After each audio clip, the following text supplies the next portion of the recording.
Hello everyone and welcome back to my channel. My name is Alison, the online piano and the online violin tutor.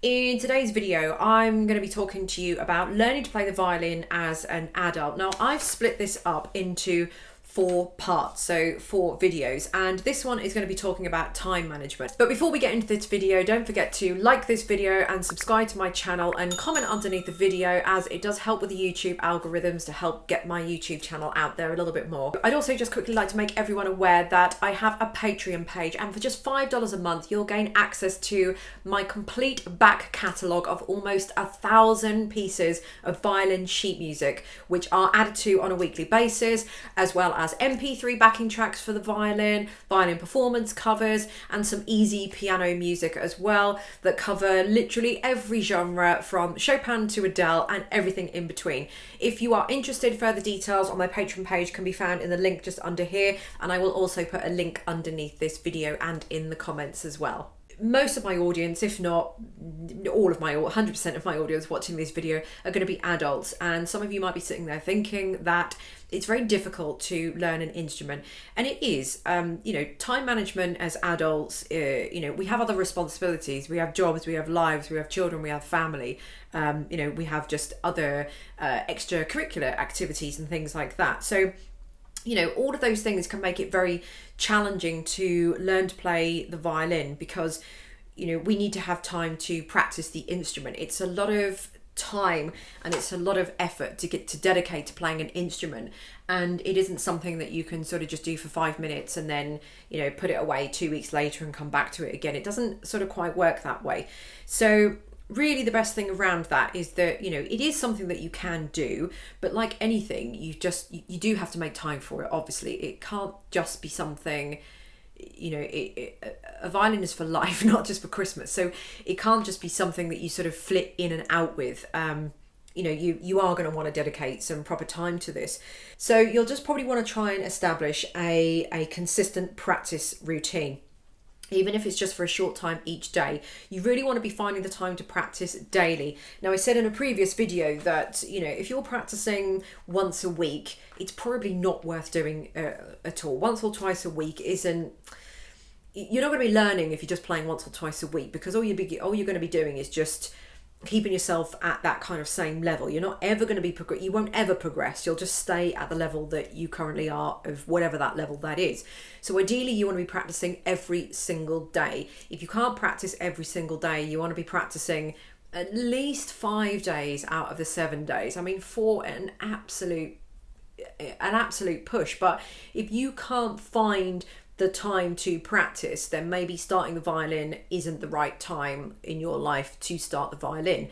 So I'm not I'm not having a go at anybody for practicing or not practicing or anything like that. It's just you've got to be realistic with the time. This takes time, and I know firsthand, and a lot of you know out there as well, that and will agree with me, that the violin is really frustrating. It's the most irritating, frustrating thing when you can't do something, and you can't do it because you're not dedicating enough time practicing it as well. So it's a very rewarding instrument. It's awesome that you can play and everybody else can't, and they're so impressed with even just even if you've only been playing just for a few months, the fact that you can actually play Twinkle Twinkle Little Star on the violin, or whatever, Gypsy Firelight, for example, when you get to my lesson 10, and who else can do that? How many other people do you know that can play an instrument? So even if you're not up there at a professional level and you're just playing you've gone through my first lessons,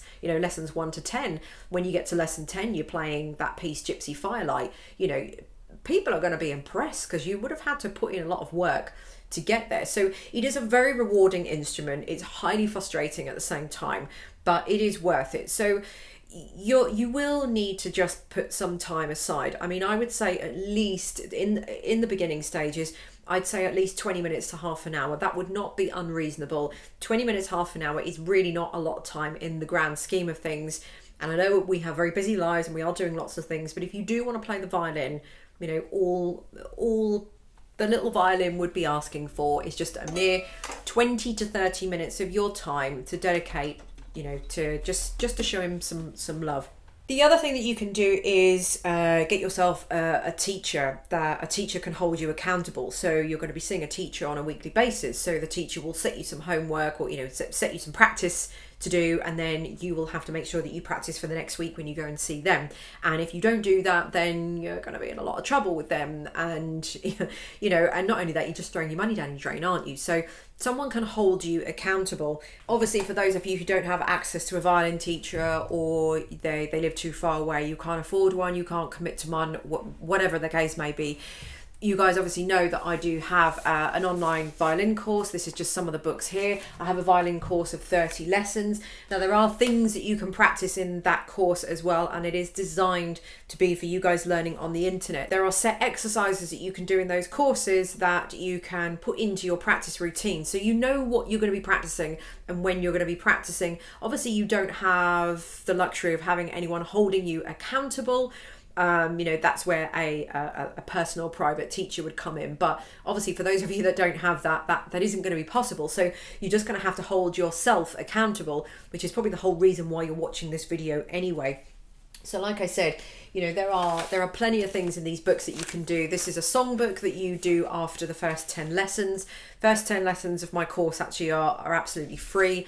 Head on underneath this video and you'll get a link. I guarantee by the end of lesson 10 you will be playing a legit piece of music. So trust me, go check that underneath. And then when you get on to songbook 1, which is what you do after lesson 10, there are 10 pieces in here as well. So however many of these that you're working on any one time, those are what you're going to need to be practicing. So there are exercises and pieces and scales and technical things and all that kind of stuff in my course that can help hold you accountable.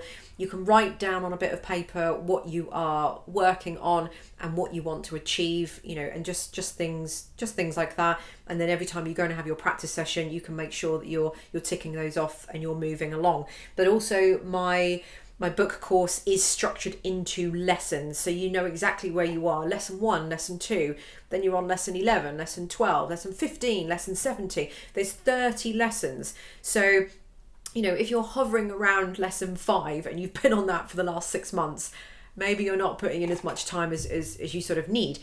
But, my lessons, instead of having a private teacher, that would be ideal because you're paying for someone to have the physical interaction to hold you accountable. But my book series, or my violin book course, will hold you accountable in a way because you know exactly what stage you are at. You know what lesson you are sitting on, lesson 10, lesson 12, lesson 20, lesson 20. And you know whether you are not moving on very well because you're going to be stuck on the same lesson for 3 months before you're moving on. So, learning as an adult is very difficult. But it's the time management thing is an issue. But like anything, we just have to put anything aside. So it's something, if you really want to do it, you will make that time for it. So thank you very much. It's just a very, just a very kind of quick kind of motivational video that I wanted to make. Part 2 will be coming next week, and that will be talking about physical limitations. I'll put a link to it underneath. So don't forget to check out part 2, which will be linked underneath. And thank you for watching, and I'll see you in my next one. Bye.